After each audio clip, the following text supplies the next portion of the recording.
Alright, welcome everybody. My name is Orandraku, and I am a resistance streamer, I suppose you could say. And I'm here right now to share some of my builds with anybody who happens to watch this, whether you're a new resistance player, you're a returning resistance player whose information is out of date, or you're an experienced player who is looking for a different perspective on things. I'm hoping that this video can help you. Now, I'm going to be showing at least two builds, or for most part, from every character. But for now, we're going to start with Valerie. Now, I'm the current Valerie. This is my carry damage Valerie. And I'm just going to show off the build immediately. Right now, Fever skill, Remedy, of course. Personal skill, Creature Scan. Passive skill 1, Yellow Boost. Passive skill 2, Surplus. The equipment is Dog Tag, FMJ Rounds 3, Supplements 3, and First Aid Spray Plus. Now, the reason why I use these builds is one, Remedy. Big reason why Remedy is, for me, in my opinion, the only Fever skill you should ever use on Valerie is because Infection is so frequent and so powerful from masterminds that the ability to cleanse it is crucial. If you go up against an Alex who's heavy Infection, you're going to really miss having Remedy if the Valerie on your team doesn't have it. And also, I would also like to point out, always have Valerie on your team. Never not have Valerie. She's the best character. She's literally the best survivor character. Always have her on the team if you're playing to win. Now, for the personal skill, I use Creature Scan. The reason why I use Creature Scan is because dealing more damage to creatures is the most important time that you want that extra damage. All the other scans are useful in their own way. The ability to deal with creatures like, like a Daniel remote shell or, endurance controlled zombie, you need to do that extra damage. You need to kill them quickly. It saves you a lot of ammo. It saves you a lot of time.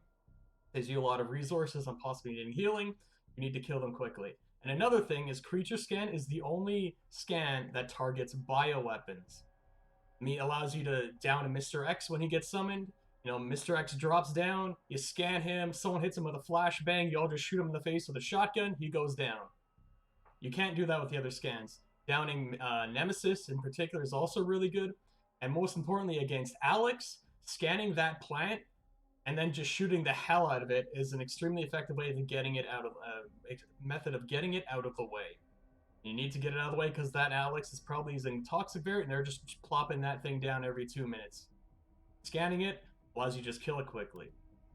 Of course, passive skill Yellow Boost is, in my opinion, the only way to go with Valerie. The reason being is that when you use a yellow herb, you do more damage, you take a lot less damage, especially if you combine it with supplements. This allows you to, one, be really tanky, because the thing about Valerie is that if she doesn't have a yellow herb on, she's really squishy. She's tied for the slowest character in the game. She's tied for the lowest health character in the game. So if you don't have any other way of avoiding damage, which is generally using Yellow Boost with yellow herbs, she's very, very squishy and dies very easily. She doesn't have Martin's ability to use a Fever skill to disable enemies. She doesn't have traps that she can run back to like Martin. She doesn't have the increased movement speed like Becca. So without it, she's very, very squishy, very vulnerable. That's why Yellow Boost is very important. Also, you can kill things a lot quicker. Bonus.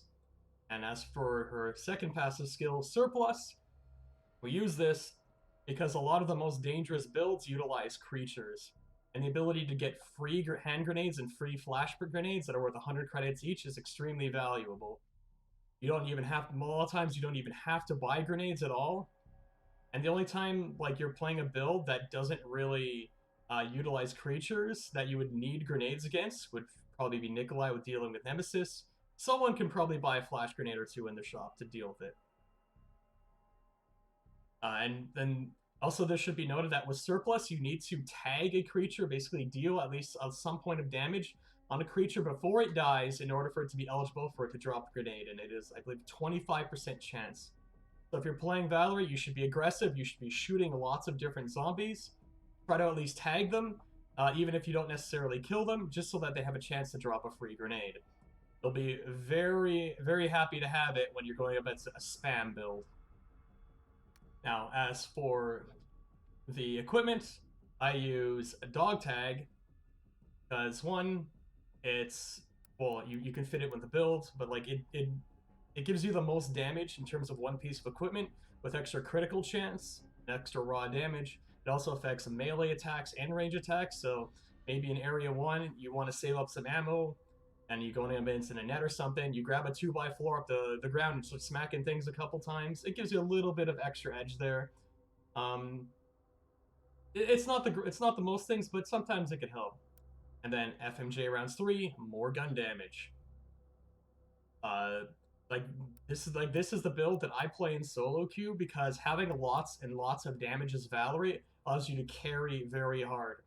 So sometimes if you have new players on your team, they don't necessarily know what to do. The ability to have lots of damage, to down bioweapons, to destroy cores in Area 3, having lots of damage really helps with that.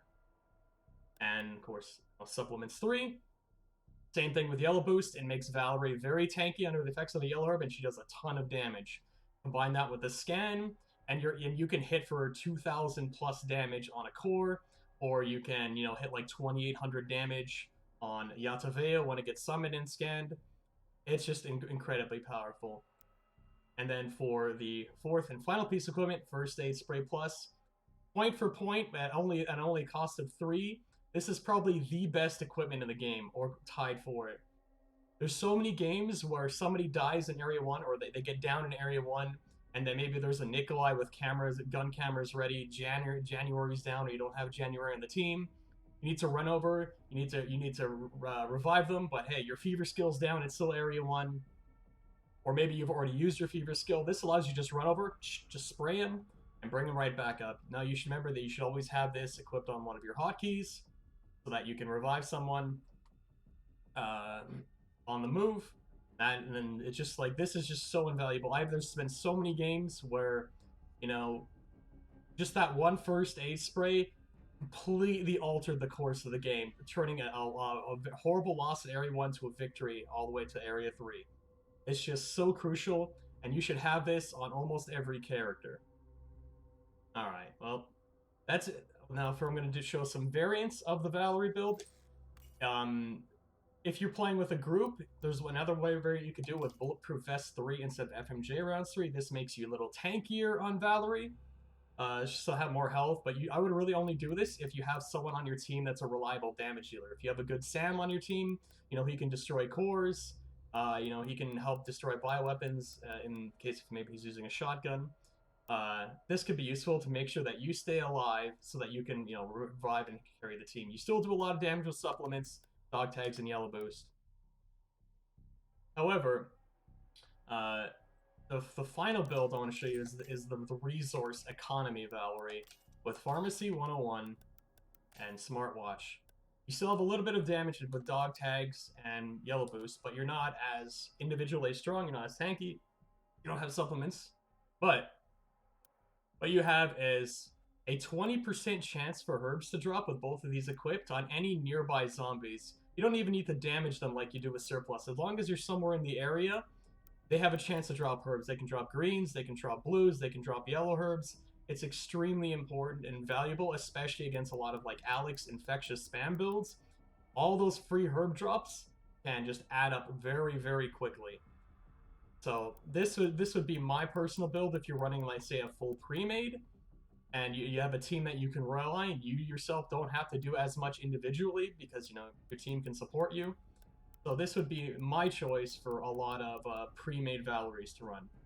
Alright. Now, appreciate you all for watching. Take care now. I'm Orange Raku. Stream on Twitch TV. Go there if you want to see me play. But anyway, I'm out of here.